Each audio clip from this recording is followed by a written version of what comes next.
Welcome to Luca is a billionaire, where the only thing I invest in is your answers. You start by isolating variables. Remove all external devices so the system boots with minimal dependencies.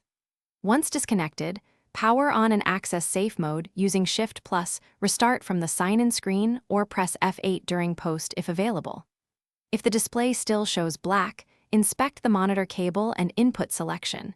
Make sure the monitor's power LED is lit and the cable is firmly seated. Doing this narrows hardware versus software causes quickly, and it prepares you to run targeted repairs. Once in safe mode, you address the most common software culprit, graphics drivers. Open Device Manager, find display adapters, then roll back a recent driver or uninstall it to force Windows to use a basic driver. Next, run sfc/scano to repair system files, and then dism/online/cleanupimage/restore health to fix the image. These commands rebuild corrupted components that can cause a black screen. Finally, make sure to reinstall the correct GPU driver from the vendor. This restores hardware acceleration and display functionality.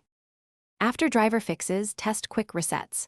Press Win plus Control plus Shift plus B to restart graphics or use Win plus P to toggle projection. These often revive the screen. If that fails, run System Restore to a known good point or use Reset this PC to preserve files while reinstalling Windows. Make sure to backup data first. If problems remain, suspect hardware, try another monitor, swap cables, reseat the GPU and RAM, and check for motherboard beeps. If none of these work, contact a technician with your test results. Thanks for watching and please subscribe. It's the best investment you'll ever make.